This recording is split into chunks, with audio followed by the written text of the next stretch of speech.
Hello friends, welcome to my pacific wall.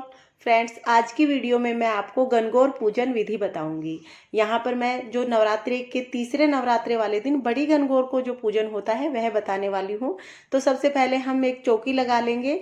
पाटाधो का गीत भी गा सकते हैं आप चौकी लगाते वक्त। और हम अपने ईसर जी और गणगौर जी मिट्टी से जो हमने बनाए थे वो ईसर जी और गणगौर जी यहाँ पर विराजमान कर देंगे। हम लोग दूब ले आएंगे और जब दूब लाते हैं तो दूब लाने का गीत गाते हैं।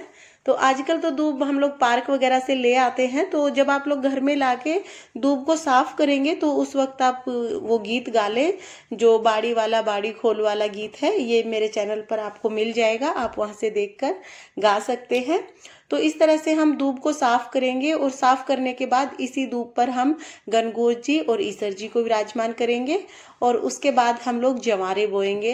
तो जवारे उगाने के लिए वैसे भी नवरात्रे में जवारे उगाए जाते हैं और गणगौर में भी जवारे जरूर उगाए जाते हैं।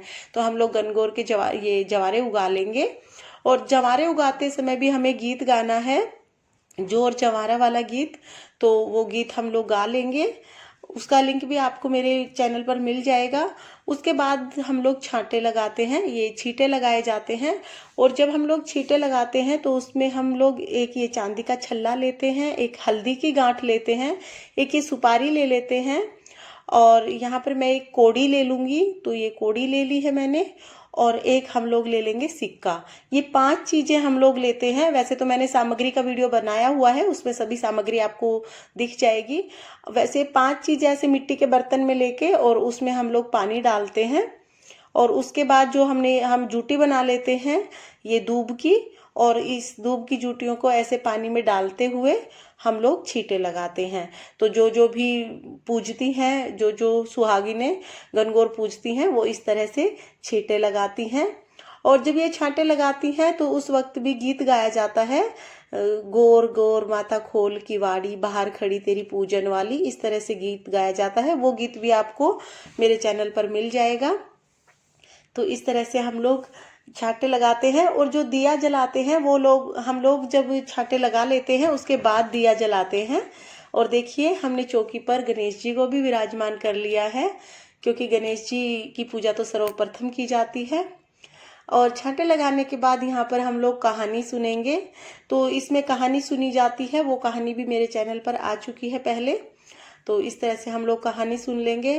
कहानी सुनने के बाद हम लोग टिक्कियाँ लगाएंगे। तो जो टिक्की लगाते हैं उसका विशेष महत्व होता है गणगौर में। तो देखिए जो सुहागिन जो जो पूजती हैं वो सभी 16-16 टिक्की लगाती हैं। तो इस तरह से पहले और बढ़ती हुई बेल की तरह टिक्कियाँ लगाई जाती हैं। यहाँ पर ऊपर से नीचे की तरफ नहीं आते हैं, नीचे से ऊपर की तरफ जाते हैं, या फिर आप दाएं से बाएं की तरफ भी जा सकते हैं। और ये 16 टिक्कियाँ सिंदूर की लगा देंगे पहले, जो रोली होती है उसकी। उसके बाद 16 टिक्की मेहंदी की लगाएंगे। तो ये इस तरह से देखिए हम 16 टिक्की मेहंदी की लगा देंगे। और जब हम टिक्कियाँ लगाएंगे तो हम गणगौर माई को भी पहले ही छुआ देंगे सारी चीज़ें। तो यहाँ पर हमने प्रॉपर श्रृंगार सारा छुआ दिया था गणगौर माई को। तो आप जो जो टिक्कियाँ लगाएं आप गणगौर माई का भी उसी तरह से श्रृंगार करें। वैसे तो पहले ही सारा श्रृंगार गणगौर माई को कर दिया जाएगा। तो ये 16 टिक्कियाँ हमने यहाँ पर मेहंदी की भी लगा दी हैं। इसके बाद हम लोग काजल की लगाएंगे। तो यहाँ पर ये 3 तरह की टिक्कियाँ, ये 16-16 टिक्कियाँ लगा देंगी ये। उसके बाद सभी बारी बारी से टिक्कियाँ लगाएंगे। और टिक्की लगाते समय टिक्की का गीत गाते हैं। गणगौर में गीतों का विशेष महत्व होता है। तो जब हम लोग टिक्की लगाते हैं तब भी हम लोग गीत गाते हैं और धूप दीप से गणगौर माई का पूजन करते हैं। फ्रेंड्स, अगर आप पहली बार शादी के बाद पहली बार गणगौर पूज रहे हैं तो आपके लिए गूने बनाने जरूरी हैं, या फिर अगर आप उद्यापन कर रहे हैं तो आपके लिए गूने बनाने जरूरी हैं। लेकिन अगर आप हर बार की तरह गणगौर पूज रहे हैं तीज वाले दिन, तो फिर आप यहाँ पर गूने जरूरी नहीं है, आप हलवा पूरी का भी भोग लगा सकते हैं। तो हमारे यहाँ पर हलवा पूरी का भोग लगाया जाता है, सीरा पूरी का। तो आपके यहाँ पर अगर पूड़े या गुलगुले या किसी और चीज़ का भोग लगाया जाता हो तो आप उसका भोग लगा दें। और गूने भी आप बना सकते हैं, ऑप्शनल है ये, लेकिन ज़रूरी नहीं है। और इस तरह से भोग लगाने के बाद हमारा पूजन पूर्ण हो जाएगा। और उसके बाद हम लोग अलखल अलखल वाला गीत गाते हुए सूर्य देवता को अर्घ सींचेंगे।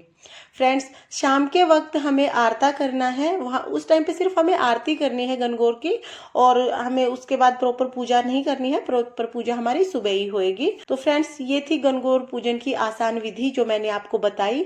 अगर वीडियो पसंद आया हो तो वीडियो को लाइक करें, और अगर आपने अभी तक मेरे चैनल माई पैसिफिक वॉल को सब्सक्राइब नहीं किया है तो प्लीज सब्सक्राइब कर लीजिए और बेल आइकन को भी प्रेस कर दीजिए ताकि मेरी आने वाली वीडियोस का नोटिफिकेशन आपको मिल जाए।